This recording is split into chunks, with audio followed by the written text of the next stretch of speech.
We are 2 weeks into the preseason, so you know what time that is. Oh my god, the sky is falling! We're going to go 0-17! We'll talk about that next.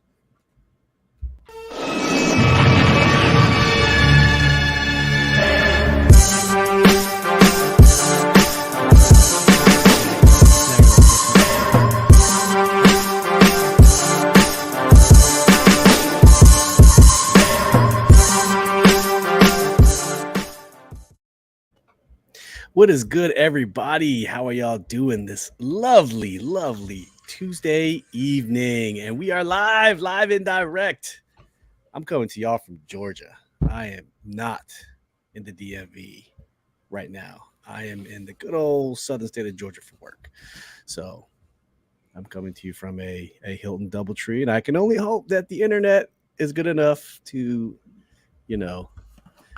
last for this live stream. But those Hilton Doubletrees are pretty cool, man. Yeah, Doubletrees are dope. I'm a Hilton guy. But first, I want to say thank you to Yam in Japan. He was the first one waiting for the podcast to start, the show to start. He was there a few minutes early. Yam, we love you, buddy. Thank you for tuning in. Glad to have you on the show today. So yeah, we got a good show lined up for you today. We got a lot of different topics, and surprisingly, we had a game. We had some transactions. We had some people come back from injury. We had some people designated on injury. So let's just get right to it, fellas. For us here at Command This is episode 139, and we're calling this one The D Isn't Good Enough. Maybe. I don't know what to do with my hands, right? Ricky Bobby style. Hearing all sorts of arguments on Twitter. Good D, bad D. You know what? That's what she said. That's what she said. We need more D. Give us the D. Give us the good D, right? Yeah, it's Twitter is just a crazy place when you're trying to talk about the defense, the offense. And it makes for a really good conversation because I don't know, when we've had an identity crisis for quite some time. And for a while there, we thought it was going to be our defense to be the identity of this team, and now there's an argument you could say that it just might be the offense is the identity of this team. So hey, Corey, what's up, brother? Thank you for joining. Thank you for tuning in. Hail to the Commanders. That's right. That is right. But before we get into the breakdown of what's going on, let's do a quick recap of the Chiefs game. So what did y'all think about the game overall? Phil, let's kick it to you. We had the Chiefs on Saturday in Arrowhead. What are your initial thoughts? I'm not that mad. It is Patrick Mahomes, right? It's Patrick Mahomes. What do you expect? Preseason, we're running vanilla defenses. It's just a matter of just seeing guys in live fire. I don't know what is it a little concerning because we're seeing some of the same stuff? Yes.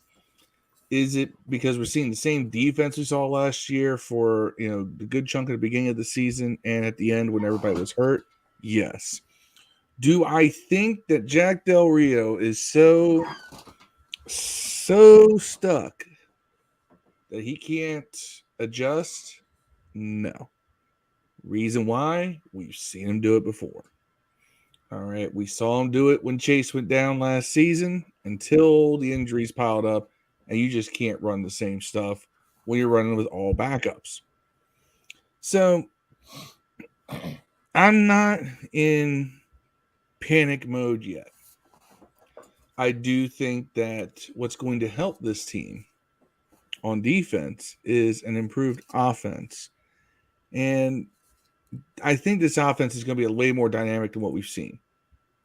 Because what we've seen is very basic. We haven't seen anything particularly exotic or anything beyond French vanilla at the best. So until I see this team in the regular season, when it counts, open up the playbook on both sides of the ball, I'm really just looking for individual performances at this point. I'm not looking for schemes and things like that because you're really not seeing that out there. That's just me.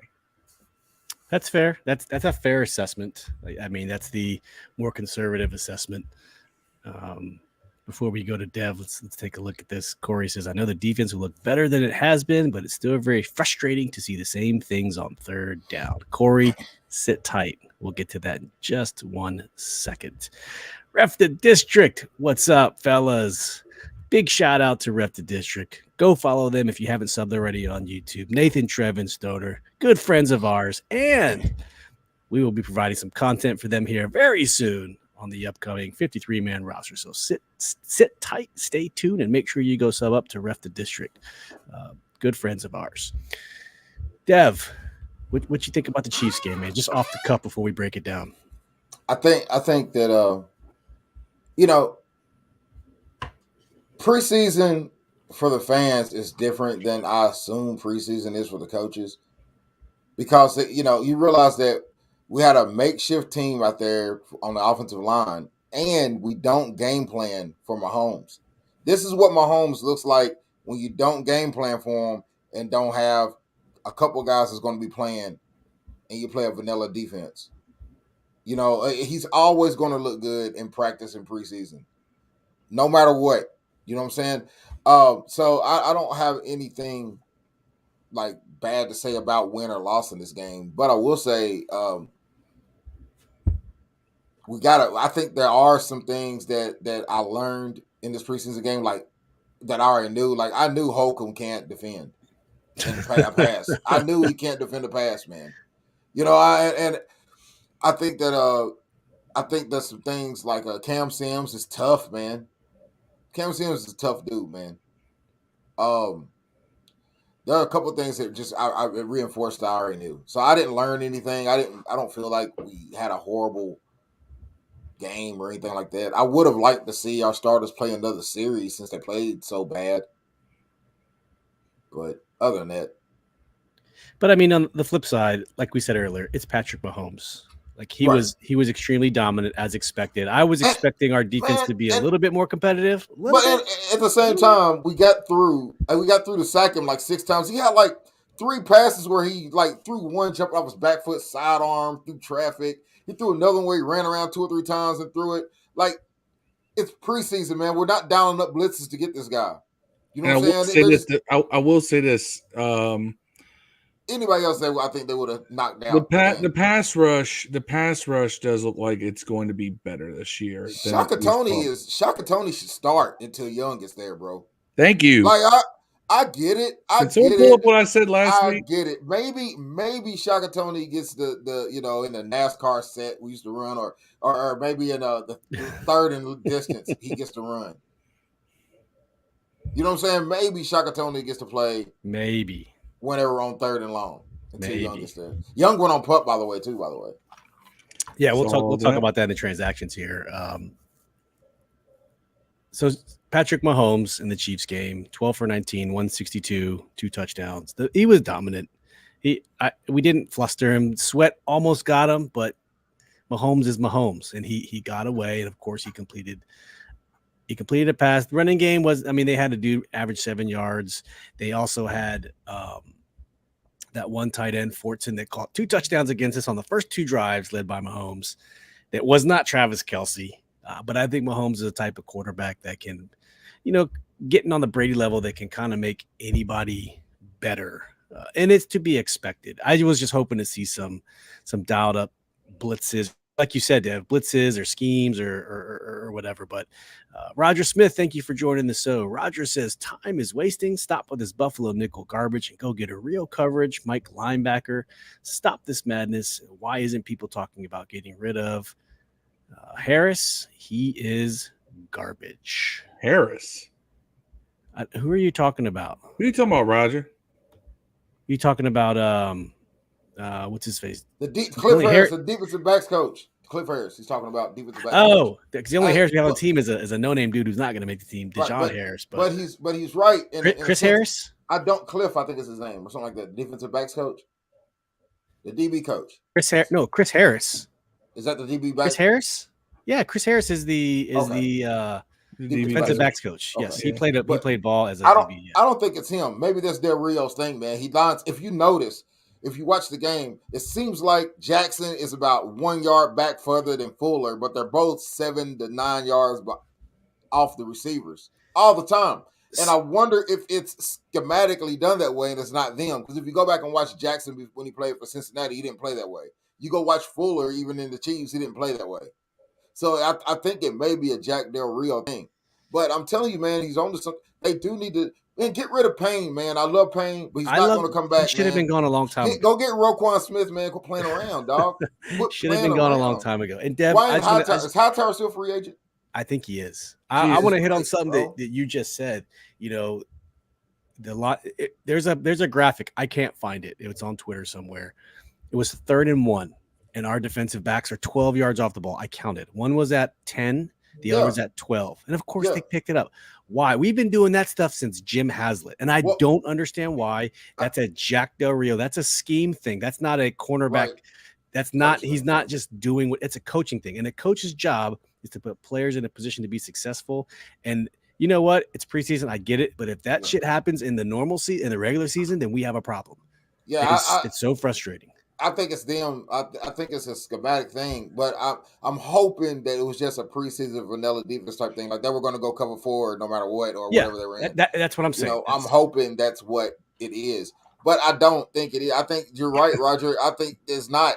I think that's just how they're going to play. They did it last year. They did it the year before that. They did it with different coaches. They didn't do it the year before that. That's the weird thing. They didn't do it in 20 at all that I remember anyways. I don't. I just maybe a little bit in 21. But I really remember. Oh no, they did it in 21. It was real bad. It was real bad last year. When D Hall was here. It was real bad, and I don't know if that was a byproduct of him being slower and just trying to get an extra step and not get blown away. But I assume. I remember we used to complain about that constantly with D Hall. We never press 3rd and inches, 10 yards off the ball. We never press, and I don't understand. Like someone who's a defensive coordinator, please explain to me why would you do that? Why? I don't understand. That's why I'm hoping they were. Jack Del Rio is a profound and established D coordinator and head coach. So I'm going to err on the side of caution because this isn't a thing we always see. Maybe it was just an experiment to see a look versus a look. We see this look. We're going to give them this look. We don't care if they get the first down. We're just running concepts. So I'm going to hope that's what it is. I don't know. Roger says Cole is terrible at Mike, and it's not going to get better. Yeah, it's man. A wrap. Yeah, I'm with you. I'm in your camp, Roger. I've been saying this for 2 years. Man, he's been on the team for almost 4 years, and you never played him at Mike. And Mike is your weakest position every year since he's been there. For some reason, you don't think he can play it all of a sudden. When we've needed a Mike for 4 years, he's been on the team and not played it. It makes no sense. If he's that good, why hasn't he been playing it? He's got to be better than – what's his face that was there last year? What was the dude's name that got hurt? I can't think of the name. Bostic. He's got to be better than Bostic, right? If he's not better than Bostic, why was Bostic starting over him at Mike? Because Bostic was a veteran, and Cole's a natural. Cole's a natural weak side backer. He's actually a better, in my opinion, a better man coverage guy as well.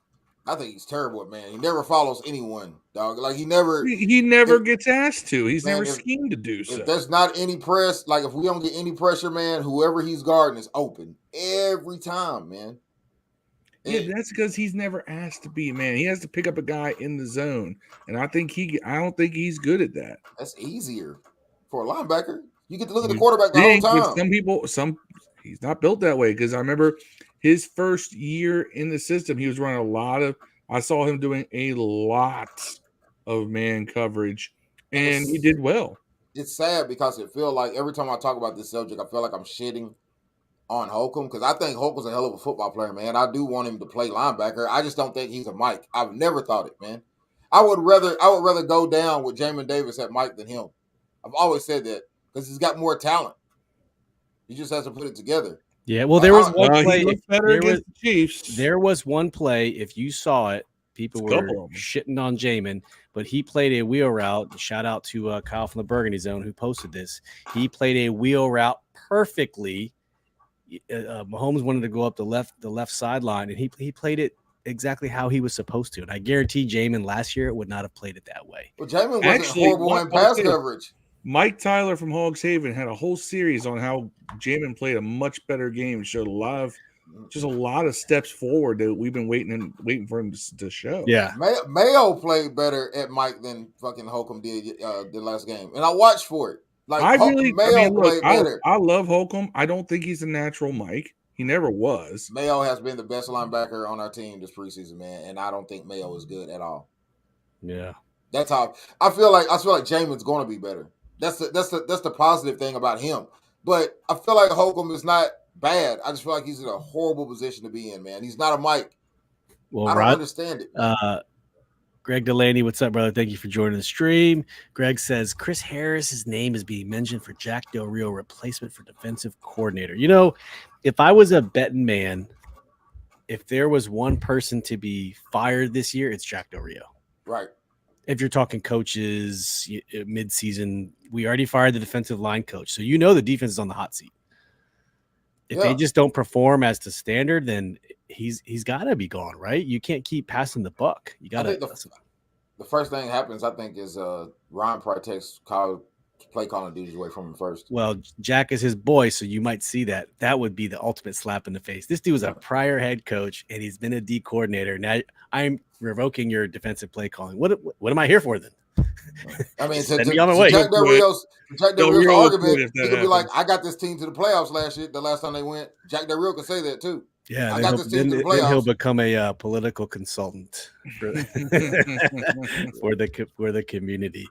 Corey says, I don't like the zone defense. We need to play more press coverage. Our guys are playing 5 to 10 yards of wide receivers, even on short yardage plays. And we did this especially when, if you remember, with Josh Norman, you know, he was a zone corner. They threw him in man a lot. And I feel like the strength of our corners now are man, and we starting to play some zone a lot. So it goes back to the comment we just talked about. You know, is it the coach's job to put the players in position to succeed? And that's all we want to see, right? We don't ask for much. But just continuing on with the game recap, our offense, the ones, nothing crazy, pretty standard, I guess you can say, right, fellas? Nothing, I'd say a little bit vanilla. I would hope that it's just a byproduct of not revealing too much in the preseason. Again, I would say Carson was efficient. He wasn't bad. He wasn't great. 6 for 9, 64 yards. But decision-making seemed okay. He did get sacked once. Took a pretty dumbass sack, by the way. Yeah, dumbass sack. And once again, I'm hoping that it's him trying to go through his progressions and see who's open. It's the preseason, but you also got to live the fight another day. So there was a dump off that would have got throw the dang ball away, bro. There was a dump off that would have got a 5 yards, 6 yards away. And I think that was his problem in Indianapolis too. Is sometimes he just didn't take the check down when it was available because he was trying to make something happen. Why is that every quarterback we get here is a problem? Except for Kirk Cousins, he only took the check down. Can't fucking No. I wouldn't say Kirk was a check down. Alex was, Alex was captain check down. Yeah. Alex would have got rid of that ball and probably found a way to get us 10 more yards. So that would have went to a running back immediately. Yeah, he would have checked down or found a way to get a flag thrown. That dude was the smartest quarterback I've ever seen, bro. Yep. Marcus Edelin, what's up? Thanks for joining the stream. Also, go check out Marcus's group, Sports View 2 on Facebook. A great friend of the show. Thank you for joining. Marcus says, hey, fellas, the defense is having a disconnect between the players and the coaches. Well, that remains to be seen. I don't know if that's the actual case. We shall see. I hope that's not the case for everyone's sake. They did until they fired Sam Mills. Yeah, and let's hope that kind of reestablished chemistry in the room. And was there anything else that jumped out to you in the preseason game? To me, I want to take everything I said back about Taylor Heinicke in the first game because he played fantastic in this game. The touchdown pass he threw to Cam Sims was fantastic. A fantastic ball. For death if you didn't have a 6'5" receiver back there, that's an incomplete pass. It would have been an incomplete pass. That's why he threw it, though. That's why he threw it like because that's what Heinicke does. We don't know. All we know, it was 6 points. I'm not going to speculate. Right. It was a great pass. He played very well, very efficient. He played better. 9 for 12, 83 yards, 1 touchdown. That set Cam up for death once over the middle. But you know what? He made Cam look good too. He really did make Cam look good. Two catches, 23 yards, and a touchdown. That 14-yard touchdown pass. He did great.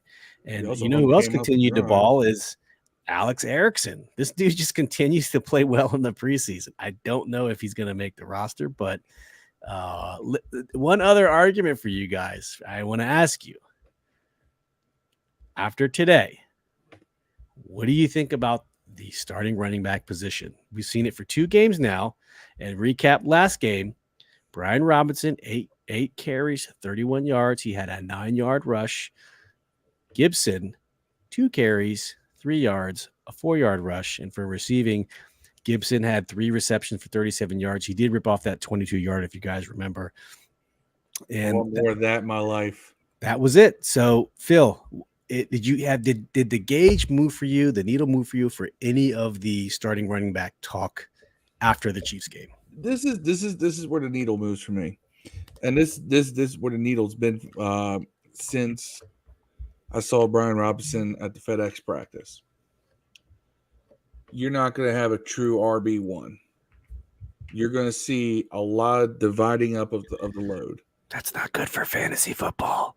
Well, then don't draft any Commanders. Yeah, I don't draft Commanders players for fantasy anyway, so I'll get me a Terry or somebody like that for sure. I might put Carson Wentz on my bench. Could be a good late round steal. When is our fantasy football league, if you want to plug that? Because I don't know either. For our internal ESPN draft, which I think we'll be looking for one more spot. I think we had someone. I got a guy, Cordero. Cordero says he wants to be in there. That's his spot. Shotguns. Okay, yeah. Keep going, Phil. Anyway, I think you're going to see a lot more of the traditional run game will go more through Robinson. I think that you're going to see Gibson is going to be looking at. I mean, I think Gibson's still going to have somewhere in the neighborhood of 180 to 200 touches this season easily, maybe a little more. But it's going to be divvied up a little bit more. It's not going to be carries. It's going to be receptions. Might even be some kick returns in there as well. Right. But I think Gibson is going to be. They're going to open up him as more of a Swiss Army knife than they'd used him in the past, and let Brian Robinson just be, just a battering ram, soften up the belly of the defense kind of guy, body blow, body blow, body blow. You can do that with him. You can jet sweep now with Gibson. You can keep Robinson in the game. You can put both of them on the field. I mean, look, those that little up and slant over the middle. I love that route, by the way. I love that route when you have a running back who can get out there like that. They want to get the ball to Gibson in space, which is great because when he's in traffic, he fumbles. So if you want to give him the ball in space, that's how you do it. Design ways for him to get open. And that was beautiful. Everybody, they cleared the short middle of the field. He comes around behind, underneath the coverage, catches the ball, and he's got space. And I think that that's where Gibson can really be an asset, is get him in that passing game. And slant patterns are great if you're a body catcher because usually you're coming into the ball. So I think that it's a lot. If you look at the kind of routes he ran in Memphis, that pass you saw him take for 22 yards or whatever, 23, that was what you saw him do a lot of in Memphis, is that over the middle slant out of the backfield or out of the slot. Yeah. Why not? Very true. I think you're onto something there. I think that Gibson playing more of a weapon position versus a bona fide running back or receiver, I think it gives him, he might have less touches, but I think he'll have more effective touches. You know what I'm saying? He'll get the ball in positions where he can be more effective versus him just running behind a guard or a tackle to get 3 or 4 yards up the middle. Maybe you get it to him out in a seam in space for 2 or 3 yards, and he can create more yards out of that. And if you watch the game, he had a higher snap count than Robinson in each of those games. So thinking he's benched is just a mind fuck because he's not really benched. He plays more than Robinson still. Yeah. And there's a few videos out there. I think Mark Bullock is one of them. When you look at Robinson's runs straight up the middle, it's just a thing of beauty, man. Right. It's no nonsense. It's no pitter patter. Kind of like Phil said, it is straightforward. He finds the tiniest holes and just goes, and then he rips off a 9-yard run. It's like that's what we want from Antonio Gibson. Think Ingram and Kamara. Think Ingram and Kamara. Hey, if we can do that sort of compliment, that would be dope. And you still got McKissick, who's probably as good as either one of them. And you have to get him touches, which means you have to get him in on third down and pass downs. Right. So, therefore, that endangers both Brian Robinson and Antonio Gibson for fantasy football. And if you draft one of them, you are a homer and you will lose. So, yeah, don't do it. Please, if you're going to be in our league, go ahead and draft them. Right, draft them, please. And I'll win. Again, Marcus says, I'm not concerned with Carson Wentz once we get our tight ends back. And Brian Robinson running the ball will be okay. Very good point.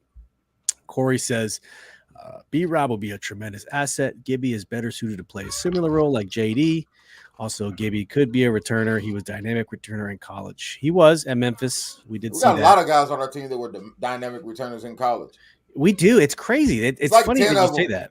It's like 10 of them, for real. It is, There's a lot of for real. You got Dayami, Dotson, McLaurin, all of them, Samuel, and all of them ran kickoffs back. Marcus says you could put Gibson and McKissick and Samuel in space together. It's lethal. We never – how many times last year do you remember them putting Gibson and McKissick on the field? I'd say a handful. You could count it on 2 hands. Never. Just like we never saw our dual tight ends, right? We never ever saw it when we had the talent. Never. Man, you can put Samuel in the backfield. That's going to be even worse. You could. We saw it in Carolina. Right. It's going to be even worse. We saw it in Carolina. Oh man. I can't wait to see Debo Gibson, dog. That's what I want to name him. When he starts getting the ball, Debo Gibson. Well, let's go over a few transactions the team has made. We lost the second game. I think that was enough for the recap. So we cut Troy Apke on the 16th. We cut a couple other guys. Samus Reyes on the injured reserve list. We kind of already talked about that. That kind of shrinks the tight end room. And then on August 22nd, yesterday, we put Logan Thomas on the PUP list. And I want to just start off by, Phil said we're going to have a party. We having a party. It's a Logan F. and Thomas party. Look at that. Look at that, Logan. Hokie Nation, stand up. Hey, I'm just glad Logan's my favorite player on the team. I'm glad to see him back. This is a huge asset. Yeah. Full disclosure, everybody, Steve has a Heineke t-shirt. I do have a Heineke t-shirt. I'm not going to lie. I do have a Heineke. I bought it because I spite bought it. I told you guys I spite bought that shirt. But you know what? I didn't bring it with me to Georgia. I'll wear it next week. I spite bought that shirt. But Logan Thomas is back. Logan Thomas is back. And let's see what else they did. They put him on the PUP list, which is great. They claimed tight end Kendall Barton off waivers from the Rams. They signed another tight end, Jake Hausman.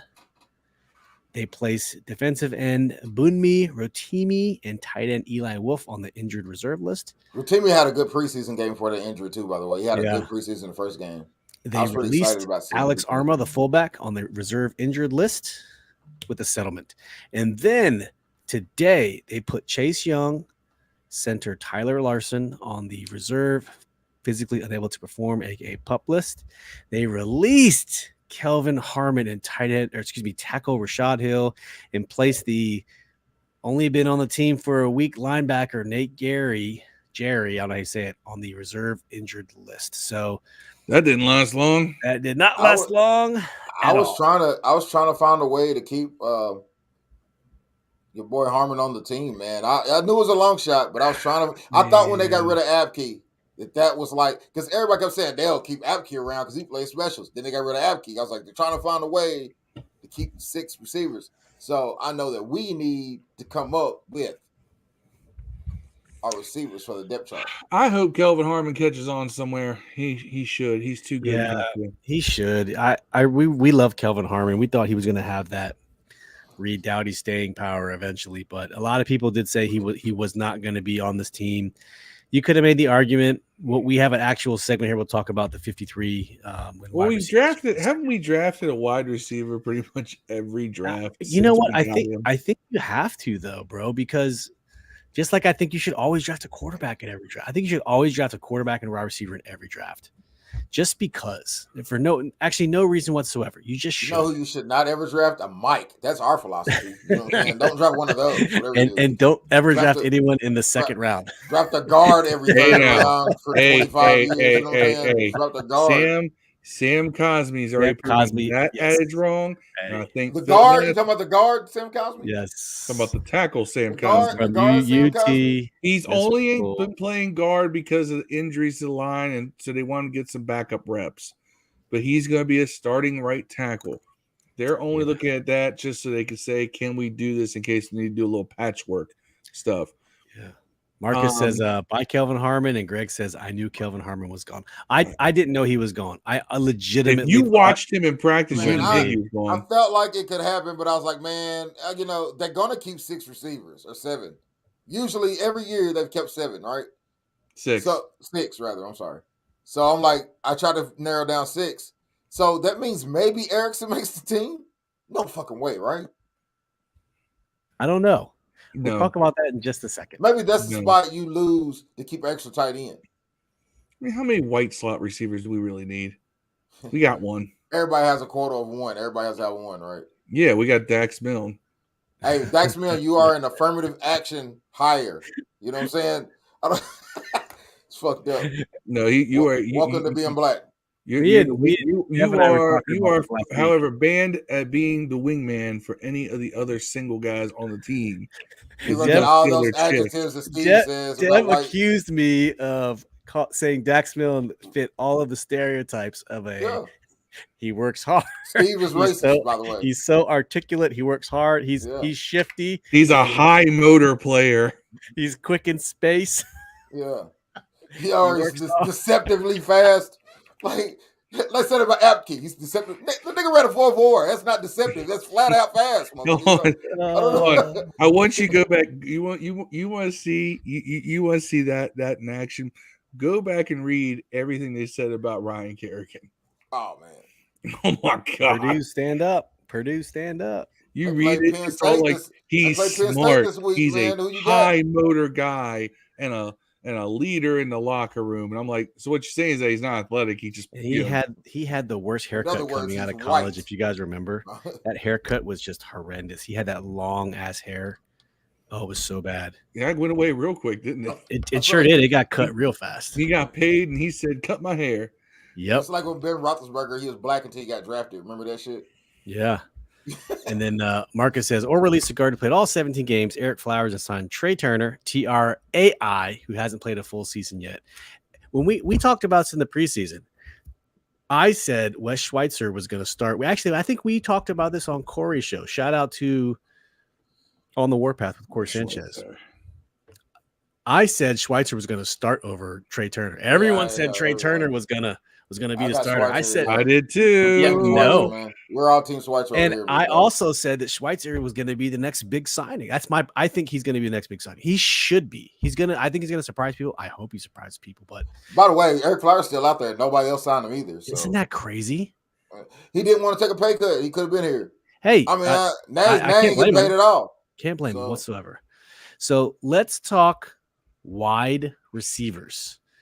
A lot of people are talking about it in the chat. So Corey says, do you guys think Cam Sims deserved to jump roster spots over Dayami? 100%. Let's get some chats. Give me your thoughts, Corey, Marcus, Greg. If you're hanging out there on the live stream, give us your thoughts about wide receivers on the 53. Leave in the chat comments how many they're going to keep and who they're going to be. That's what I want to know from you guys. What are the 5, 6? You're going to go crazy and say 7 wide receivers? Who are the wide receivers that are going to make this 53-man roster? I got to know. We got to know because we want to compare it to what ours are going to be. And let's just walk ourselves through this process. When you look at the depth chart going into 2022, everything's unofficial. It's really hard to say who's going to be where. I'm gonna pull something up here in a second, but it's hard to take stake in any of the unofficial depth charts because half the times there aren't even people who are listed that are going to make the team or not make the team. So I'm just going to share this screen and let's talk about it here for a second.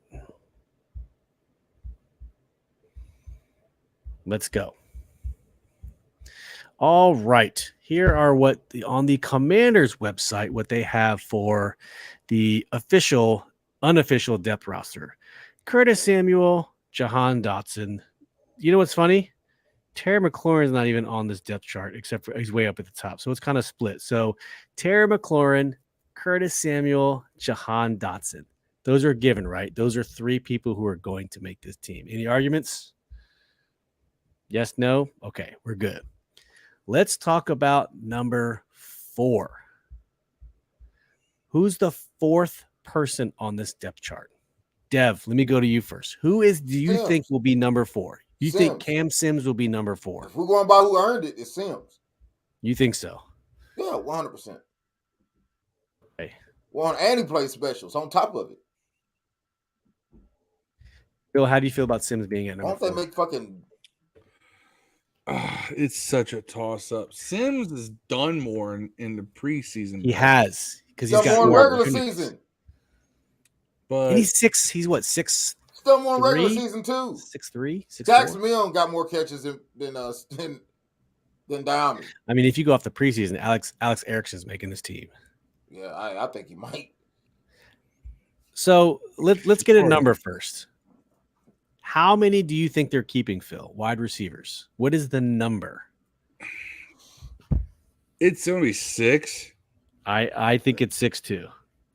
Just because we're such a wide receiver dependent team as far as our schemes and everything. But as far as Dev, do you think we're keeping 6? Is that a good number for you? Yeah, I think it's 6, man. I Okay. mean, my 5 would be obviously the ones that we said the big 3. We said the big 3. You yeah, said Cam Sims Lauren. at number 4. Yeah, Who do y'all think else deserves to be at number 4 on the depth chart? it's between Sims and Diami. But Diami hasn't done anything. He's done nothing. Right. But Cam he got Sims picked in the third round. And he's boys with Sam Howell. Like, okay, I get it, but They're going by potential. I mean, we drafted him for one thing. I mean, let's look at the preseason stats. Let's have a little fun here. All right. So you got Cam Sims played 1 game, 2 catches, 23 yards, touchdown. I think he played the first game, didn't he? Sims? No, he did not play the first. He did not play the first game. Downey Brown, 4 catches, 23 yards, no touchdowns. Both have 23 yards. Diami, though, doing a lot of short work. What's Milne doing? Weird. Milne, 6 catches, 67 yards. Yeah, Milne's nice, man. Then again, Erickson has 5 catches for 100. I mean, I think Milne's a lot too. Yeah, I mean, I think with Harmon gone,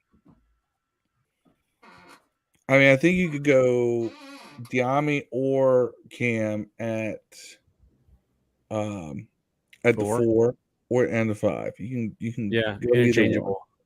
They're kind of interchangeable at that point. And really, when you're going to 4 wide, it's just a matter of what are you running. Do you need a long ball or do you need? Yeah, I don't mean I say I don't. Yeah, jump ball. I mean, I think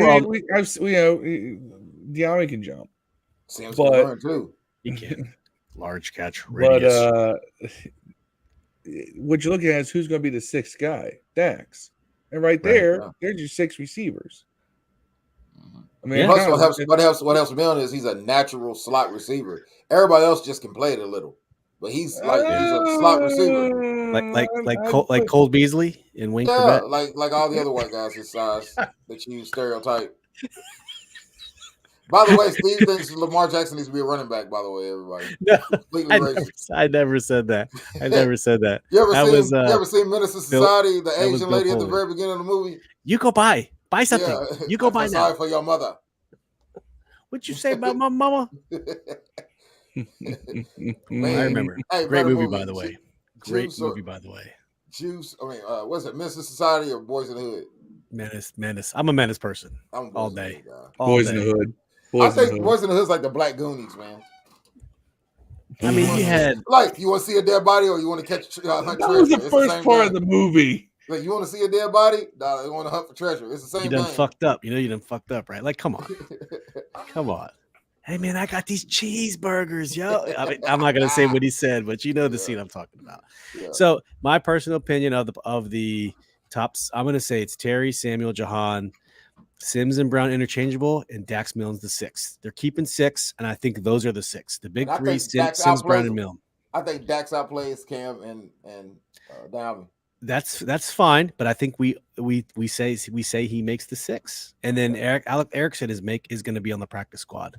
And I all don't know these if guys, eligible? all these guys you're Is he talking about are eligible? going to combine for what 60, 70 catches. Is Erickson eligible for practice squad? He's been in the league for a couple of years, right? I don't know. I'd No, have to I check. wouldn't even Cincinnati? bother with that. He was in Cincinnati with Carolina. I mean, you put him on the practice squad, and if he stays, he stays. If he gets taken, he gets taken. But of course, you want to keep him because he knows the offense. I don't think you just ditch him. What's the over/under of AGG being on the practice squad this year at some point? Nothing. So Eric's been in the league for 7 years. He went to Wisconsin 7 he ain't years. got no practice squad eligibility. No. Remember, you can put up to veterans four veterans. I think 4 veterans on the practice squad this year. So let's get a hold of some of these comments now. Thank you for chiming in. So Corey Lott says, I think they keep 6. He also says Cam is number 4, so he agrees with you, Dev. Marcus says, I think they keep 6. McLaurin, Jahan, Dotson, Samuel, Sims, Deami Brown, Dax Milne. There it is. I think that's the 6. I think that's they keep. exactly what we're the team to be calling. 4 and 5 are interchangeable, but if you're looking at preseason performance only, it's Cam Sims. Deami Brown, you could even say he could be number 6, and Dax Milne could be number 5 because Deami Brown ain't done shit during the preseason. I think we've always said these were the guys that they keep 6, but we were guessing Harmer would go if they kept 7. Yeah, I said that there was possibility that they go Harmon over Milne because Harmon can play the slot too. I didn't think there was any possibility to go. I think they like Milne more than they like Sims and Diami. I think they like him that much. That ACL just wrecked him. It was ACL, right? Yeah. It just wrecked him. It sucks. I want to see him do well. I really do. Yeah, because he came back looking strong this year. Like he did. Corey says every time Cam's number is called, he produces. He does. Isn't that crazy? He really does. And they always wait till after week 8 to call it, though. Because there's always an injury, and he comes to the game. And Greg says McLaurin, Dotson, Samuels, Deami Brown, Dax Milne, and Erickson. Greg Lane doesn't think Cam Sims he doesn't have Cam Sims on the 6. That's respect. That's a good prediction. I don't know if it's going to hold. Surprise of the year. If Erickson makes it over Sims, man, I'm like, surprise I'm going to start making the, I'm going to start screen printing the Fire Ryan shirts.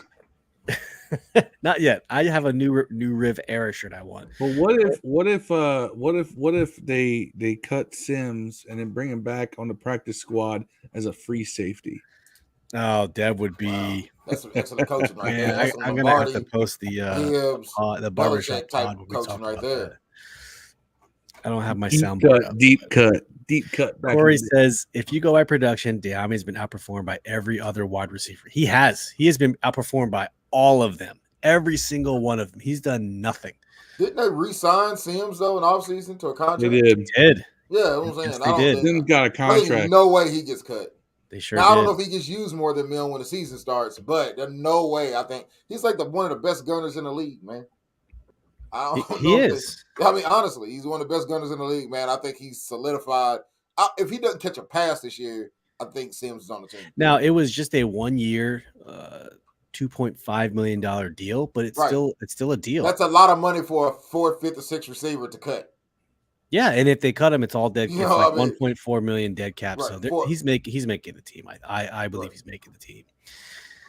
You got a guy who can get you 20 catches for about 300, 350 yards a year and is one of the best gunners in the league. Right. I don't think he is cut. Special teams is always important for a wide receiver. But if Cam Sims is number 4 on the depth chart, you would think that maybe he doesn't play as much teams, but he's so good at it. So that also breaks the argument. What does Dax Milne and Deami Brown have to offer on special teams outside of being a returner? Well, Deami's extra to replace off the line of scrimmage. So I don't think I'm talking about on special teams. Dax Milne, they're both returners, but are they gunners? Are they on anything else besides a returner?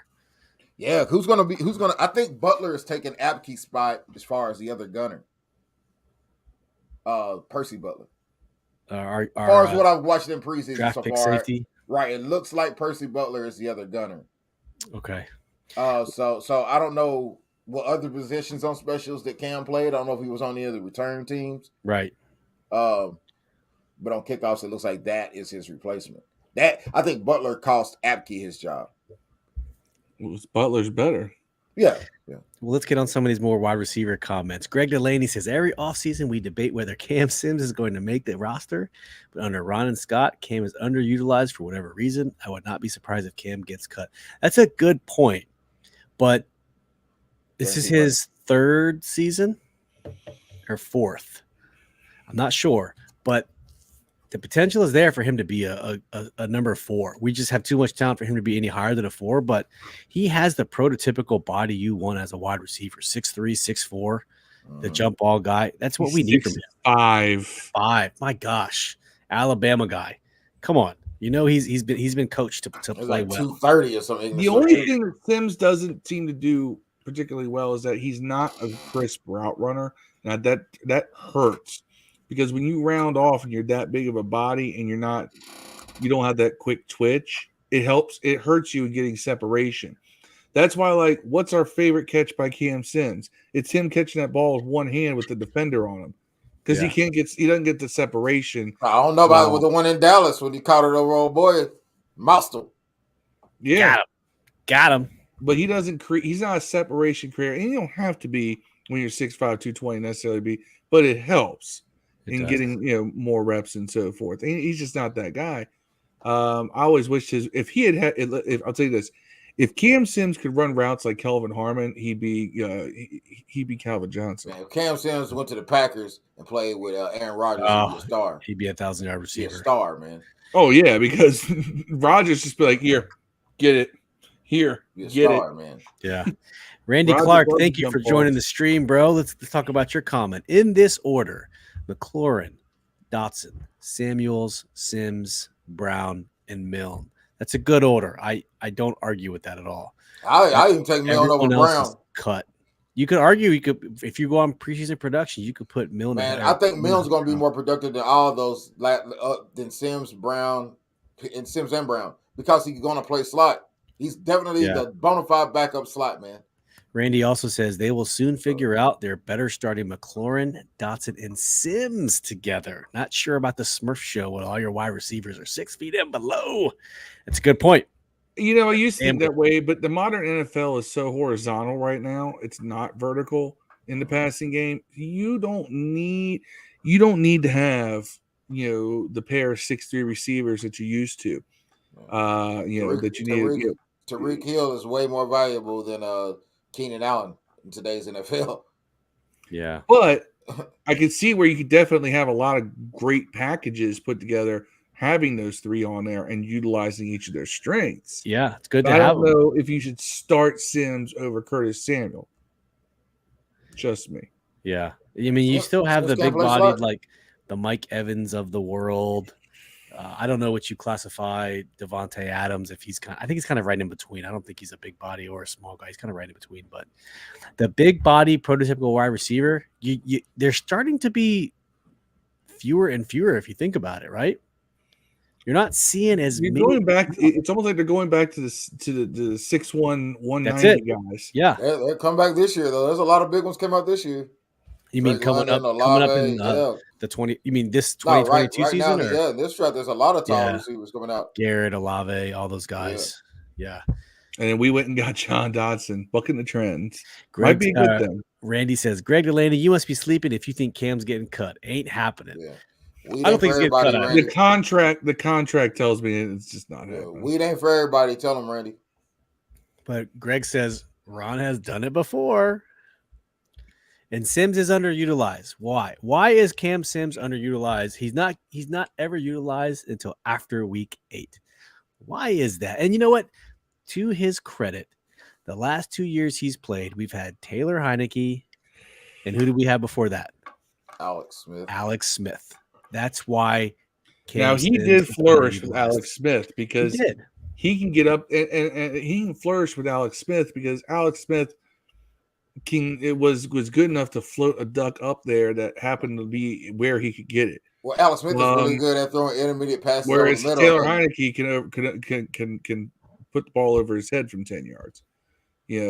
That's really your difference. Alex Smith, for all my knocks on his arm strength, was accurate, very accurate. To at least where receivers could make some great catches. And look, 2020 was full of receivers making great catches because they were at least the ball was in a position where they could. Right. A better quarterback would have gotten the ball in a position where you wouldn't have had to make such miraculous catches. But that all things aside, I think that where Sims could have some value too is that with Carson, who does like to go down the middle, likes to go deep. He does like to go down, and he can put the ball out there. And I think that if you can get Cam Sims on island with a corner, he may be able to make some of those plays. And Carson will put the ball in a spot where he can get it further downfield. We can only hope. Hope. So I think that Cam has a role in this team. I still don't see him being more than a 30-catch guy, but you need guys like that to just, change the pace up. Those third down catches. That's what we need.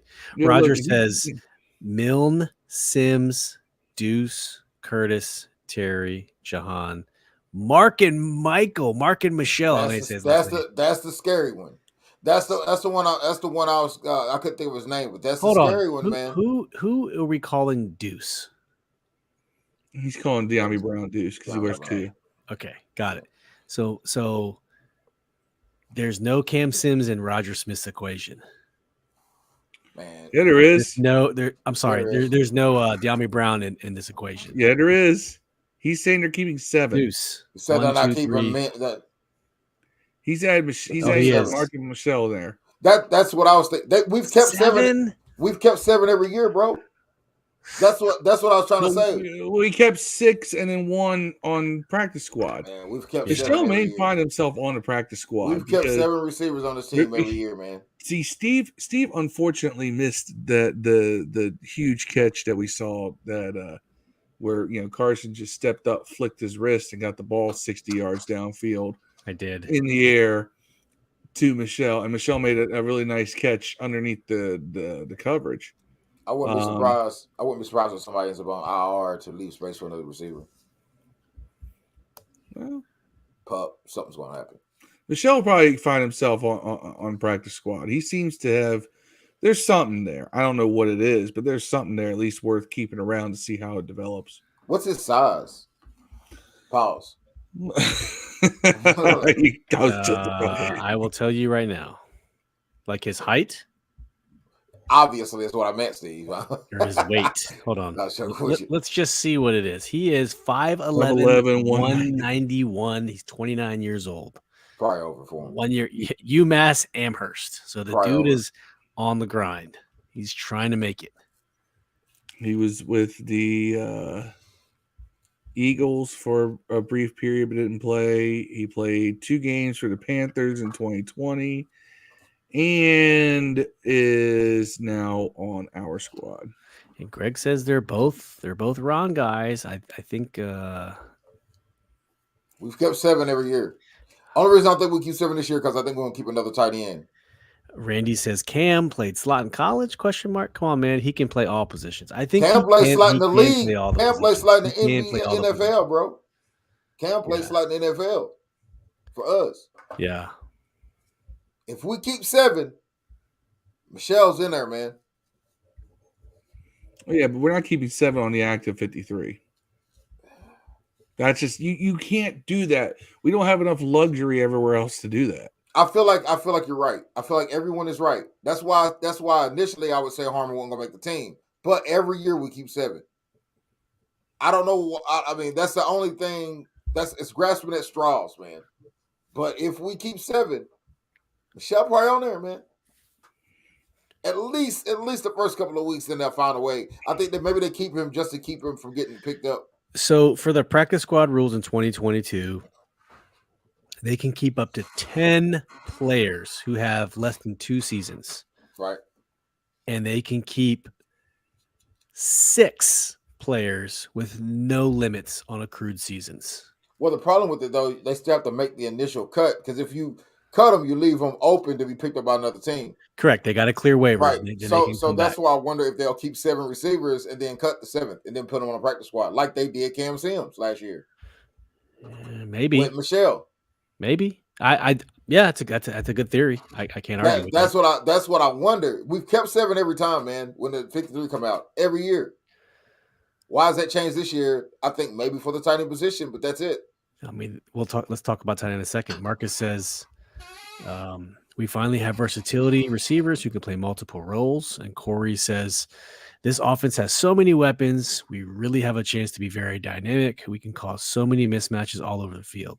But Corey, I would argue that that's going to be negated. This is just my personal opinion, that I feel like this defense is going to let us down on third downs and we're going to be behind, and you're not going to get to run a fluid offense because you're going to be playing catch up. And then it's just going to be, I don't know, balls to the wall. I just don't know if you're able to run the full offense that we think we're going to have, executing it with run, pass. Look, if we're scoring at the same clip we're thinking these teams are going to score on us, I think you're okay. Yeah. It's a matter of, can our offense be better than theirs? And that's the thing we don't know. We don't. We hope, we think, but there's a lot of potential here. And how many tight ends are going to keep? Thomas, Bates, Turner, Hodges. Samus is on IR. That's 4 right there. I think Armani Rogers makes it over Hodges. That's the argument. Does Armani Rogers make 5? That's why I said they keep. That's the only reason I'm going to give everybody the 6 receivers, is because they're going to have to keep extra tight end. But if I'm just saying, we've always kept 7 receivers, man. It's never been lower than that in the initial 53.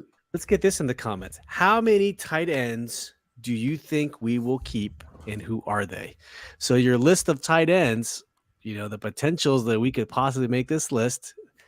Thomas, he's going to be on the PUP. John Bates, who's been injured all preseason. Cole Turner, who's been injured a lot of the preseason. But Thomas came off the PUP today, right?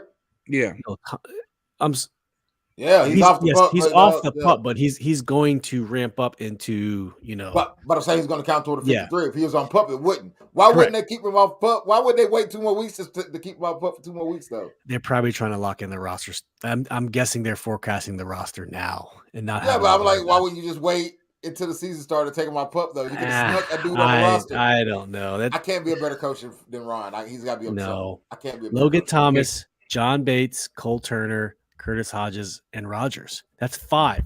I don't think they can't keep 5 tight ends. You can't keep 5 tight ends. You can't, right? No, they're not. So is it Thomas, Bates, Turner, and Rogers? It's always Thomas, Bates, and Turner. It's always going to be Thomas, Bates, and Turner. That's the 3. Are you going to keep 4 tight ends? Armani Rogers has earned it, man. He's done well in the preseason. I will. Armani Rogers has earned give it, him man. that. I mean, they both were available, and every time they're available, Armani Rogers starts. Rogers production, 6'5", 225 from Ohio, has only been because there's been no tight ends healthy whatsoever. Right, but the one that is available is Hodges, and he still starts over him. So I mean, I don't know. You make a good point. I'm not going to argue that point. You do make a good point, but is I don't know. It's Rogers or Hodges. Like, how much do we love Hodges? What's he done? Curtis? Yeah, I don't think he's done as much as Rogers has. What's his height, weight again? 6'8", 240. Shit, that's hard to cut, man. Yeah. It is. It's hard to see walk away. I mean, for a 4 tight end, you're probably going to use anyways. Why not keep the measurement? We're going to go 3 tight ends. One of these guys stays on the pup. Why not keep the guy with all the measurables, though? If you're going to keep one, it ain't going to play. That's like Seamus Reyes. He wasn't going to play, but he kept him. He ran a 4.740. Armani Rogers did. What Hodges running? I'm going to look it up. So which one's 6'8", Rogers or Hodges? Our Rogers is 6'5". We're arguing about 3 inches. Hodges is 6'8". Pause. Yeah, I mean, what's the number of tight ends though? First off, What's the number of tight ends they're going to keep? And 4. Hodges ran a 4.8, 4.85. Man. Like I said, hopefully the 4th tight end don't play anyways. You're not going to. You can't keep 4 because if you keep 6 receivers and 4 tight ends, you have now 10 spots, a fifth of the roster, just 10 to 2 positions. spots. We to usually 2 keep positions. 7 receivers and 3 tight ends. It's the same math. We're not keeping 7 receivers. If you could get those 2 positions down to 9, you're good. Right. That's what I'm saying. It's going to be 9 between those 2 positions. Yeah, you should be down to 9. Yeah, so 6 6 and 3. receivers, 4 tight ends. What we're thinking, right? 6 and 3 would be great with a 6 and 4 extra tight end on the practice squad. 10. No, I'd say 6 and 3. 6 and 3. 6 and 3. 9. 6 and 3 and 1 tight end on the practice squad, maybe 1 wide receiver on the practice squad. Deb You're wants okay. to start like having guys play Iron Man. Necessary roughness, 17. Yeah, play both sides of the ball. I had to do it before. That was on TV the other day. Y'all didn't play both sides of the ball in high school? Oh, yeah. We played both sides. Absolutely did. You had to. But this ain't high school, man. This is pro ball. All right, let's see some of these comments. 3. Marcus says Thomas, Bates, and Turner. So he's saying 3. Not an argument. Greg Delaney says Logan, Bates, Turner, Rogers. So Greg I'm thinks with we you. might keep I'm 4. with you, Greg. I think they're gonna find a way to keep 4. 4. They're gonna find a way. I don't know where the cut comes from. I don't know where the cut comes from. 4 tight ends. Well, it got like 2 linebackers. Maybe that's where it comes from. We're gonna do a whole show. Problem. We'll do a whole show on the 53, but this is just fun because you see how you get tied down on one position, then you're like, oh shit, that's gonna affect this position. Now think about the running back room. Think about the running back that's room. Obvious, it's probably pretty easy. You that's got 3. Obvious 3. It's 3. 3? Yeah, It's 3. It's 3. Yeah. But I'm saying these it has a second and third order effect of, there's only so many. There's 53 spots. That's it. There's only so many to go. I think linebackers where everything gets cut. We only got 3 of them motherfuckers gonna play anyways. Like, Just keep 2 and call it good. yeah, basically just keep Jamin and call. Holcomb. Yeah. And hope for the best. Yeah. Corey says Logan, Bates, Turner, Rogers, Hodges goes on the practice squad. So Corey Lott's a 4 tight end guy. Yeah. I don't see it, Corey. I don't see 4 tight ends, but I'm talking about the initial 53. Like I said, the next day might cut one of them. Yeah. I don't know. Hodges is not. Armani Rogers is not surviving a initial cut, dog. Somebody's scooping him up, man. I'm sure somebody will because he's not surviving it. And he had the benefit of all of our good tight ends being injured, so he got a showcase to show what he can do. I don't have his stats for the preseason. I don't feel you had him up earlier, but I don't have his preseason stats for some reason they don't track preseason stats for whatever reason. Why was Samus Reyes on the IR anyways? Hamstring. Mm-hmm. Come on, man! You got now. I will put hamstring in air quotes because I have a conspiracy theory that they're just saving him for his third year. Yes, they're trying to keep him. Yeah. Because it's too much talent, too much athleticism to let that guy go, and they're hoping they can shape and mold him for one more year, and he's probably cool with that because he's a basketball player. That's what's going to happen with these tight ends. Someone else is going to go on IR. Watch. Hey, you know what? If you can flex that. If you can use that roster to your advantage, would you do it if you were a player? If somebody asked you, hey man, I would check IR so we can sneak on the roster, or would you be like, I'll take my chances playing somewhere else? What would you do? You know what? I don't know what's included in an injury settlement. I don't know. Money. But injury settlement, they let you go. But if they just put you on IR, you get to practice, stay on the practice team to run around the team. Then I'm good. I save my body. I get paid. Or do you go somewhere else that let you play? Do you think that you're ready to get out there? If coaching staff isn't confident in you, you got to keep that in mind. And this is the coaching staff that gave you your chance. You probably have a little bit of loyalty to them, so they're probably like, "Listen, next year's your year. Next year's your year." But then that means then Armani Rogers shows up. Bates, Turner, Cole, you're still down to that 3 tight end argument. Thomas just got signed to an extension. He's going to be here too. That's what I'm saying. So. Right. Or one of them becomes trade bait, and you just, I don't know. Or need a tight end. We got a smart man. Last comment right there. Smart man in the comments section. Let's go. Phil says 6 wide receivers, 3 tight ends. End of discussion. Phil Croninger. Phil is an AGG fan, so you can't trust anything he says. That was me. The legend of Antonio Gandy Gold. He'll be back. Don't worry. He's going to I think catch you will on with too. another I team. thought somebody today about that. I He's- said, somebody's gonna This pick him. He's guy. gonna be right This back. guy. Dude, he played tight end all but a week out mad, and I was abusing the hell out of that game. I 90 speed know. tight end. I was abusing people. He saw what was going on. He was like, "You want some of this?" Nope. And I'm going back to school. Imagine that tight end conversation if he was still on the team. Yeah, because he was a Ron guy. He's a Ron draft pick, right? We thought that was going to happen.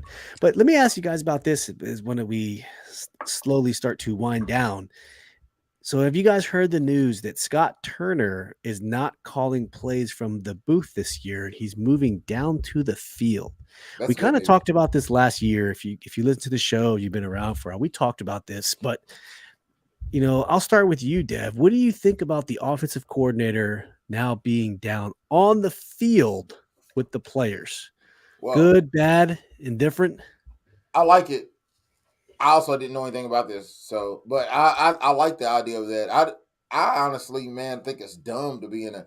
I feel like you can't get the feel of the team up in a booth as you would on the floor. Like my first 2 years of I know it's high school, it's not even related to anything like. But I remember first 2 years of high school, I sucked and I was smaller than everybody. So every now and then the coach would be like, "Hey man, run up, go up to the top of the little thing and hold the camera and watch the game." And like you could watch the stuff, but you didn't feel like you did when you're on the sidelines. And that's just being a bench player back in my freshman year. So I can imagine being a coach having to talk to players and get them motivated from a booth. It doesn't seem. It's unusual because most offensive coordinators in the NFL coach from the booth. Because they like having that perspective looking down at everything, because they have to see how things develop in real time. Because defense is a little bit more reactionary, so you look at things a little bit more after the fact. Offensive court, I don't know. Everybody wanted him to come down from the booth last season. I was like, that you're people say this as if that's a common thing. No, it's not. Most offensive coordinators, they're up in the booth because you got to have that eye in the sky. Now, not all of them do, but the vast majority, and it's been that way for decades. Your offensive coordinator is upstairs. Will this change things? I don't know. Is this a good thing? I don't know. I know it's an unusual thing. I think a lot of it has to do with Carson. It's just a guess. I don't know what, because Scott has been a booth guy. You're right. What's changed between coordinators are booth guys? Al Saunders was a booth guy. Who's our quarterback coach? But Ken's, is it still Zampese? I don't know. But what's changed? It's Carson Wentz. We now have a new quarterback who maybe he feels he needs that in-person discussion, very possible. attention. Let's look at, hey, come sitting on the bench of me and let's look at the coverage. And then you rely on your coaching staff to provide you those eyes in the sky, as you said before, Phil. Yeah, I mean, it's just a lot of people are bringing up examples in the chat, like Kyle Shanahan. Kyle Shanahan's a head coach, though.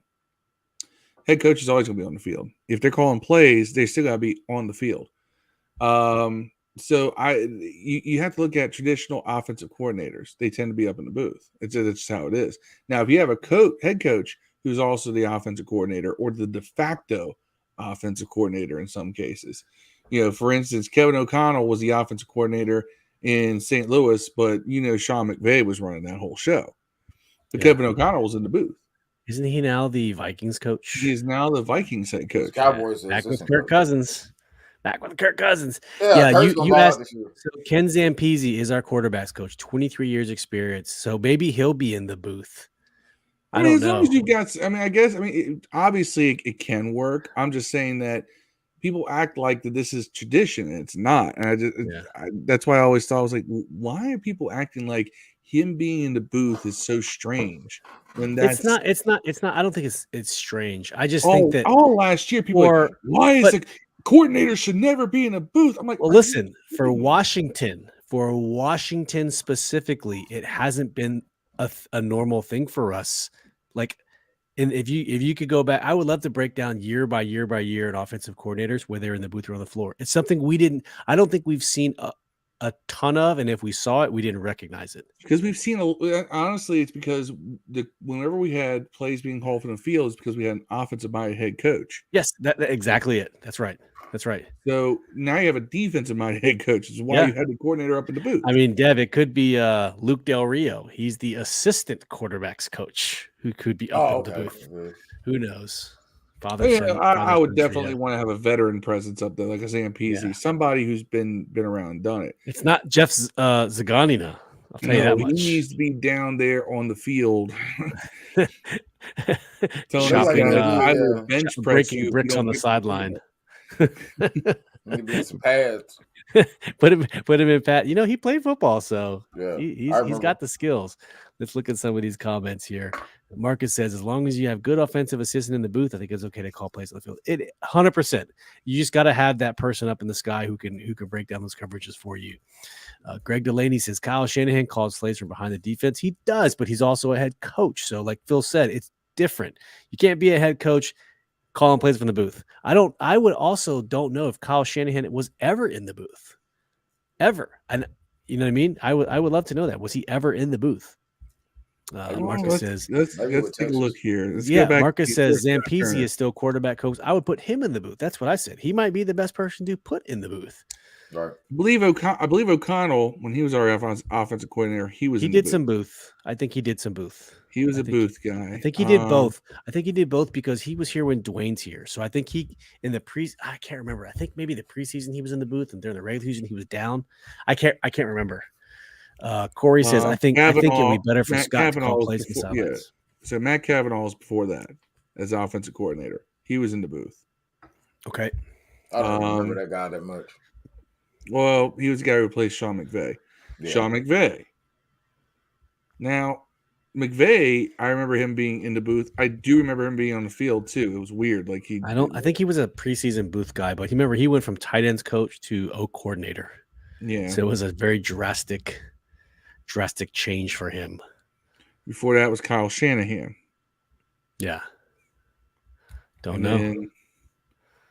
Kyle Shanahan, I remember him being in the booth, but his dad did a lot of the offensive stuff too. His dad was an offensive guy. Sherm Smith, before that, booth.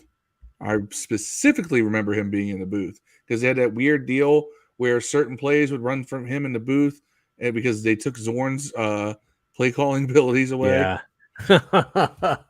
So before that, it was Al Saunders and Don Bro. Booth. Oh, Bro was on the field. Saunders was in the booth, but Bro was, but they had one guy who was the running game coordinator, and Saunders was the passing game coordinator. Yep. But Saunders was always in the booth. Don Bro was the offensive coordinator in 2005. He was a booth guy, and then they moved him to the field and put Saunders in the booth. Let's see. Before Bro, Hugh Jackson. Hugh Jackson was a booth guy. I remember that. Although it's also because Spurrier was down there. 2002, we didn't have an offensive coordinator. Steve Spurrier was our offensive coordinator and head coach. Jimmy Ray was before that under Marty. He was a booth guy for sure. I remember that. And before that, Norv Turner was the offensive coordinator and head coach, so he was on the field. So most of the time, our offensive coordinator on the field was a head coach. Yeah, that's fair. Yeah. So for the final topic of the night, fellas. So come this Saturday, it's the Battle of the Beltway. What are we expecting versus Baltimore? Nobody's gonna play. So, traditionally we had 4 games. Now we're down to 3. We saw the starters play, was it 4 series? I don't remember the exact number of series they played. What day is this on? In the second game? Saturday, the 27th. 7 p.m. It's a night game. But is Saturday going to be the 4th game of the preseason? I'm very interested to see how this team is going to approach 4 games versus 3 games. I would love to see the starters get at least 2 series. Give them 2 series. Are you really that desperate to make the all out, do we need to go the fourth game's got to be all the players trying to make the roster spots? I want to win. These guys are new. They need to gel. Give the starting offense a series or two. You got to polish this up. There's nothing can substitute live game time. Live game speed, there's no substitute for it. So I'll start with you, Dev. What do you think they're going to do? What should they do for this third and final game against Baltimore? They should play the starters a series or two. I feel like, but they're not going to. I think no one I've seen on ESPN or anywhere said they're going to play any starters. Man, I don't think anyone is. I hate that. No, I would love to see Sam Howell. Don't get me wrong. I would love to see Sam Howell get 4 quarters or Trey Lehane get one. The last 4 quarters, we hope we see one over here. So I pulled back up the preseason stats. All right, here's some interesting stuff. All right, do you know how many passes Carson Wentz has thrown in 2 games? I'm going to say around 20, under 20, 22, under 20. Steve is exactly right. 22. Ah! Now, do you know how many passes Taylor Heineke has thrown? About the same. Say 17. 21. 21. Okay. Do you know how many passes Sam Howell's thrown? Let's say 40. 32. 40. I'm going 40. 34. Okay. So Sam Howell's been given an opportunity to really, do his thing as far as throwing the ball. And he has, for sure. I mean, these stats look pretty decent here for the most part. He's taking more sacks than the rest of them, too. He's taking 4 sacks. He's playing what guys are not going to be playing on Sunday. Now, here's the interesting thing, all right? So Wentz and Heineke are the most similar because they Wentz 16 of 22, 138 yards. Heineke 13 of 21, only 104 yards. So Wentz is getting the ball out. He's averaging 1.3 yards more per pass than Heineke, and I think that's a big deal. Now, both of them are way behind Howell, who is at 7.9. Yeah, because the time he's come in, we've been down by 20-something points. All he has to do is throw a bunch of times. He's being asked to do more too. But nonetheless, Wentz has a 72.7 completion percentage. Love that. Would like to see the yards go up a little bit, but like I said, they're trying to get his rhythm going more than anything. And he's only been sacked once. Now we're really critical about that 1 sack, right? But it's 1 sack. So I thought that was a microcosm of things. It's kind of a neat thing there to just see the big difference. Wentz's quarterback rating is way above everyone else's for sure. Right. Heineke is at 70.3. Howell's at 69.1. They're virtually tied. Wentz is at 88.8. So, he's almost 20 points higher than the rest of them. So I think that should put to bed any discussions about, well, maybe we should put Howell or the people. I still see people saying we should be starting Heineke. What? Should we though? Should we? I haven't really seen a lot of that. But I would love to see. But here's the thing: you really need to have a clear-cut number 2 at this point. You need somebody to come out of this.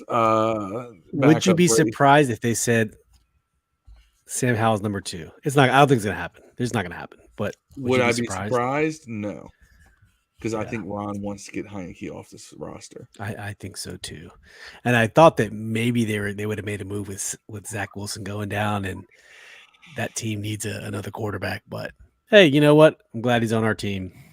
Greg Delaney says, against Baltimore, let's just get out healthy. Of course. And we've been, knock on wood, relatively healthy for the first 2 games. We haven't had any major injuries. Thank goodness. Would it be disrespectful, a question for the chat, if I wore my Lamar Jackson jersey? I mean, you're a Lamar fan. I have never bought a jersey from an opposing. I haven't either. It's a Louisville jersey. It's not a Ravens. Oh, that's okay. I think that's. I'm never going to buy another football team jersey. Yeah. I'm a Louisville guy. That's all right. Yam in Japan. Yam Starch says fringe guys for the 90% of the game against Baltimore.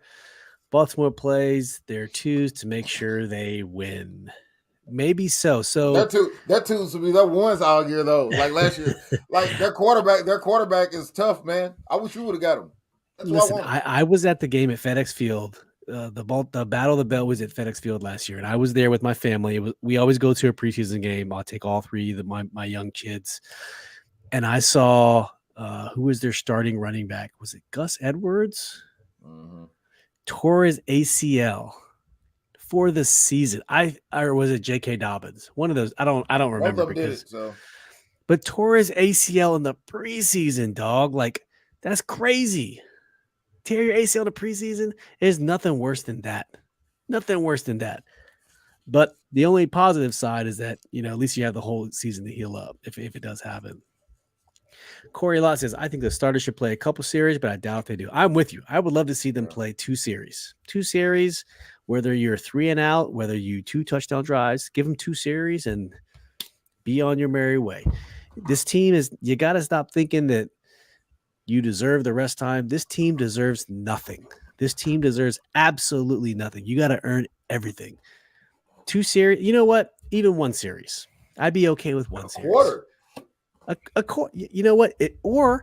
Or is this the dress rehearsal game? That's what I'm saying. There's no more 4 games. I'm so curious how teams are going to, not just Washington. All the teams how are these other teams?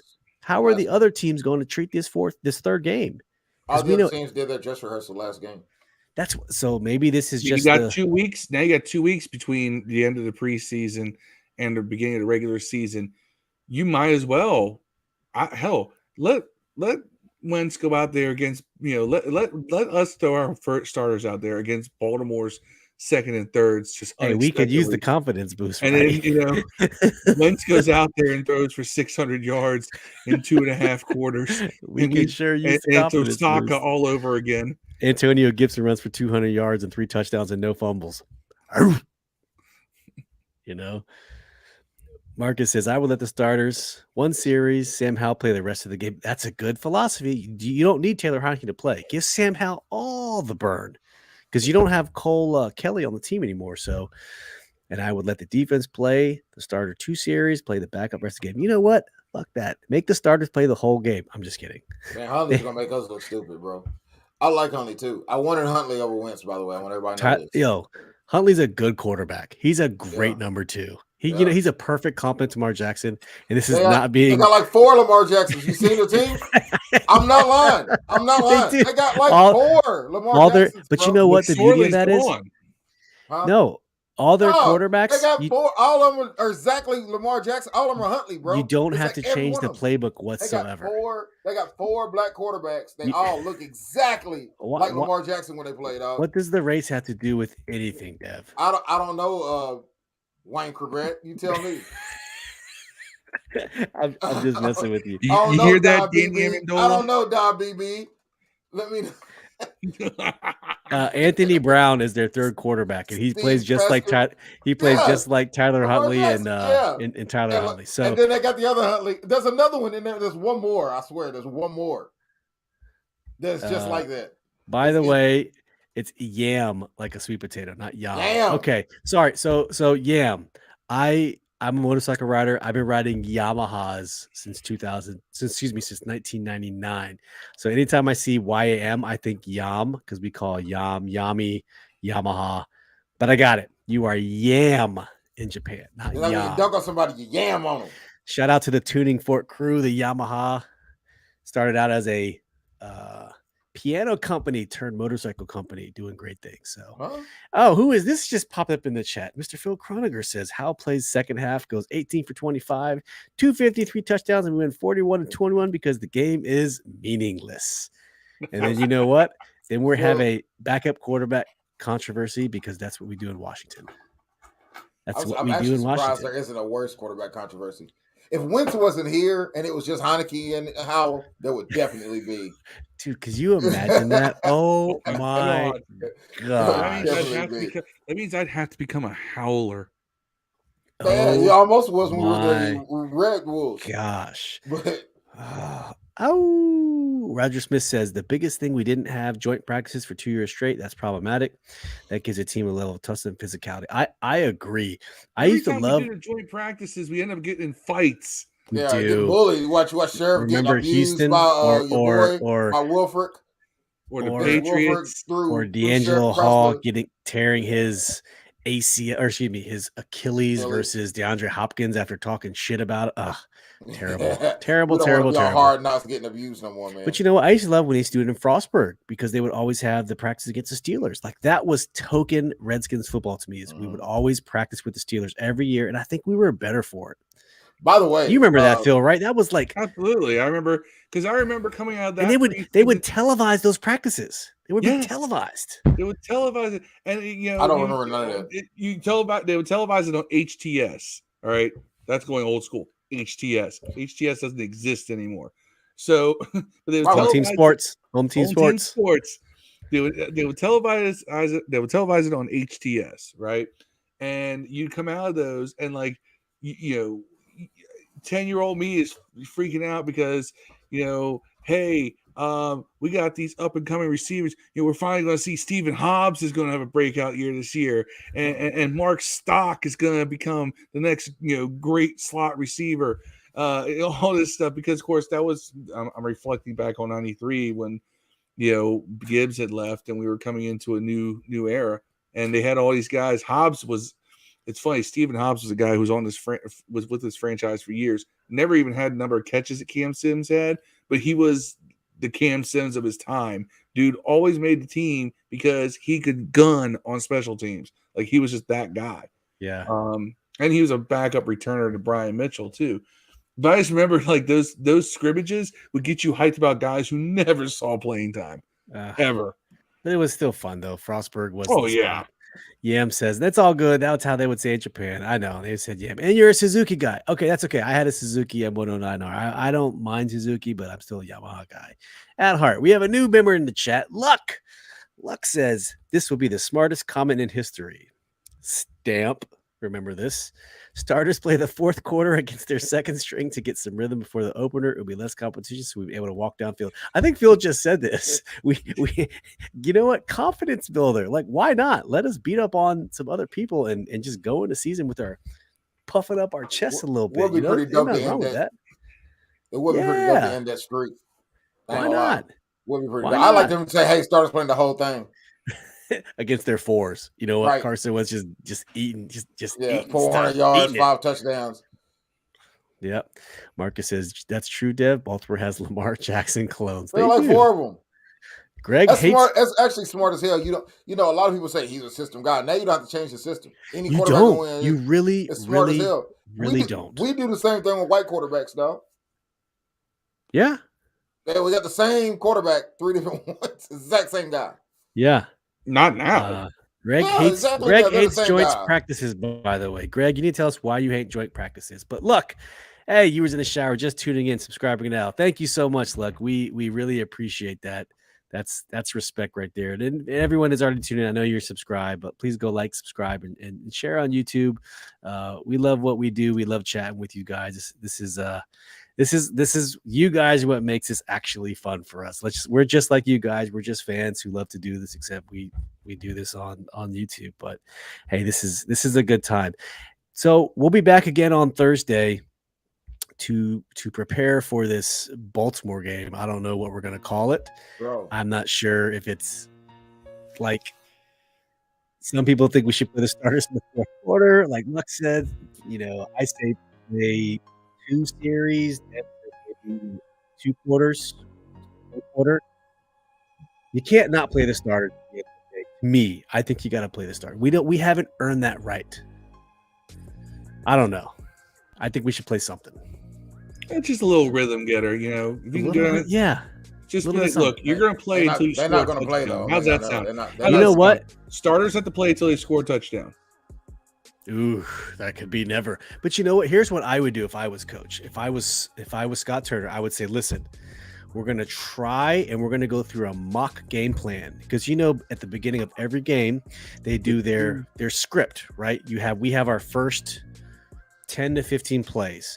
Run that script. Go through, have your staff actually game plan for the Ravens and like Dev said, whether it's Lamar Jackson, Tyler Huntley, or what's his name? What's the other quarterback's name? Anthony Brown, who all play the same. Scheme for that defense. Run your first 15 play script, whether it's good or bad. You run it and you're done. You get to work your coaches. You get to work your offense. Everybody's happy. Everybody's happy. Luck says, if anyone gets hurt, they can borrow my ACL. I'll give up the cartilage in both my ACLs. They can be all in for week 1. You can have my ACLs. I need have it. have my it all. ACLs are trash. So Our girl like to be picked up. Can't take my shoulders though, because I don't have much of those shoulders left. But let's just move on to shout outs. My girl Dev, likes me to pick her up every now and then. I can't lose no tendons, man. So you're giving your shout out to your girl tonight? No. She made tacos though, so Taco Tuesday. yeah. Can't ever deny it. Oh, by the way, hey man, if we have a podcast on the Tuesday next week, it's my birthday. So can we do a birthday episode on Tuesday? Wow, we wild out. Last Tuesday episode. Oh, and I go Let's into do work it. late on Wednesdays. We might have to make this like a mini barbershop. Womp, womp. Yeah, I'm going to night shift on Wednesday for a couple days, so maybe I could partake in that too. Let's go. Let's go. Yeah. Birthday podcast for Dev next Tuesday. Everybody's invited. Well, we Bring did drugs. say we were gonna get back to Monday, but you know what? We can push it. We can push Mondays back one more week till the preseason. Yeah. We're enjoying this Tuesday, Thursday thing. But hey, come regular season for everyone in the chat. We'll be back on a Monday, Thursday rhythm. We'll be doing the Monday post game and a Thursday pregame. We're trying to get you guys some podcasters and some other guests from these opposing teams to help us preview their teams, to figure out what they think about us, what we think about them, and just see, you know, what's the ground truth, and hopefully we can meet in the middle and get some good feedback on what the opponent has to do. We call that enemy intel here on Command This. So hopefully bring you some more of that as the season gets going. Luck says, drugs on the way Tuesday. The Devil's Lettuce. Nothing wrong with the Devil's Lettuce, or a little bit of, you know, I'm here in Georgia, but I had to get a little bit of something. I don't like the podcast without. We're gonna be in there. Laramie Tunsil's in the chat. Yeah, Laramie Tunsil. Tunsil. Laramie I Tunsil. still wish we had traded for him. Hey, I've always wanted to show y'all this. It was pretty cool. Luck says, if y'all go to games, I got a blunt going every halftime in the smokers ramp behind 340. You know what, Luck? You and Dev would get along just smokers ramp. fine. Dev, show him your. Yeah, okay. That's your table. What else you got? I know you got some more I paraphernalia. don't really have a lot of stuff over here, man. This is like, Hey, Luck, you and Dev are soulmates, man. He's got as long as everything you as long as he need. has a vagina, you know, that's the only way. I just think you got another partaker in the Devil's Lettuce there that you so highly covet. But Phil, what you got for shout outs, man? Shout out to me, because your boy's no longer on the prowl. Facebook official. Steve got all excited about that. Hold on, man. You got him. You got what they call it? Him snatch or whatever they call it. Old folks call it. Pussy whipped. What you are? I am no longer single. I am out here creating world peace with my penis. Wow. Well, because I'm part Wow. Palestinian and she's Israeli. The Rolling Stone gathers moss after all. Yeah. So, Congratulations to the poor victim, all right. Phil Carter. Hey, Luck said, just go to the Bud Light Party Pavilion and go up to the ramp. I'll be on club. It'll just smell for me. Hey, I'm in Kentucky, so I won't be able to do that. But Hey. I will in theory. Unless Dev ever decides to get on a plane. Nah, I'm scared to death of that. Yeah, I'm like but John Madden. Luck, if I go to a game, man, I hopefully it'll be club seats. Hopefully, me and Phil go to club seats for the Tennessee game, and I'm arguing and barking up the tree with this ticket rep. So he's trying to. I'm trying. I'd like to hear what you got on that one. Not a whole lot of progress. You know what? I'm trying to ask them, can they do packages? Like, I don't want 8 games. Can you do a package for me for, let's say, 3 games or 4 games of my choosing, like Nats do? You can do 15-game packages, 30-game packages. I think it's harder to do when you only have 8 or 9 games. But That's fine, but give me a 4-game package. Figure something I out, yeah. guarantee you'll sell them instead of putting them Yeah. on Ticketmaster, bro. Like, Right. that's what I'm trying to tell them. Luck says, damn, you the MVP. I'm still on the run. Congrats. Marcus says, I'm going to have to send you some Henny. The Yeah, I BG got Dev. my girlfriend is an exec for like the company that makes Bird Dog, I guess. Yeah. So we get a lot of that stuff. here at the house. But I do like some Henny. Man, we're having Marcus, I'm gonna hit you up on Facebook, but we are definitely doing something on Halloween, bro. We do it every year at the house. So hey, this 1792 small batch Dev is brewed in Bardstown, Kentucky. Man. Yeah, right around the corner from shout out to 1792. from where Marcus is at LEB in Campbellsville. Bardstown's right there. He's like 30 minutes from Bardstown. Yeah, or less. That's probably like 15 minutes from Bardstown. My shout outs are everyone who joined the chat: Corey Lott, Marcus Edlin, Greg Delaney, Phil Croniger. I'll even give you a shout out, Phil. Roger Smith, Randy Clark, Yam from Japan, Ref the Districts, our boy Nathan Trevin Stoner, and Mr. Luck from YouTube. Hey, thank you so much for watching. This has been great. It's our Tuesday live stream. We'll be back on Thursday for another live stream. We'll be previewing the Baltimore game. Get your thoughts. We kind of preluded it tonight, and we'll see if they make any more roster cuts heading into Thursday, but we'll see what happens. So we appreciate you tuning in. We truly, truly appreciate all the interaction. You guys are dope. This is the best. And yeah, we love you guys. This will be posted in the audio podcast platforms tomorrow morning around 5 a.m. If you want to catch the podcast on the replay, you can always check it out here on YouTube again. So until Thursday, we love you guys. And as always, peace and hey-o.